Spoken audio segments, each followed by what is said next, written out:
Well, what I'd like to say is for Canadians know what their healthcare system is like. You wouldn't even think twice about going to see your doctor because you'd think that you would be financially ruined.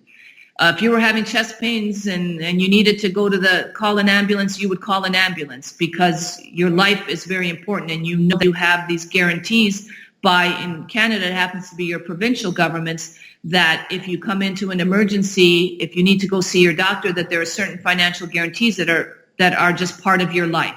Now imagine that you had none of that.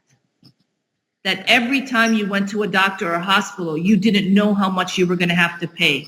You were not going to know how much medicine they're going to give you and you're going to have to go. Your mother has cancer and you have to buy cash all of the medicines for cancer treatment. You have to pay the surgeon for the surgery. You have to buy the gloves that the surgeon wears. You have to buy the scalpel that he cuts with. That's what's going on in Ukraine right now. I think most people don't realize how bad it is here. It's really bad. And people think that, it's that they're doing a little bit of change with their healthcare system. 136,000 more people die than are born every year in Ukraine. And 14% of the die could be alive if we had a healthcare system that worked. Preventable disease, 14% of those people. That's a huge number. And small changes in the way we finance, instead of paying for a hospital to exist, we actually pay for the services at that hospital, is going to be a revolutionary change in Ukraine.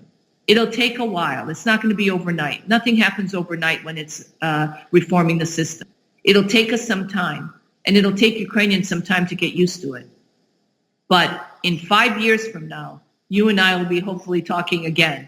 And we'll talk about, remember when it was back then, how different it is now in Ukraine, where a mother can take her baby to the pediatrician and not have to worry about how much they have to pay. Where somebody has cancer and they don't think that's it, they're financially ruined, there's no point in even starting treatment because we don't really have the money to be able to finish it. Those are the kinds of things that every day happen here in Ukraine.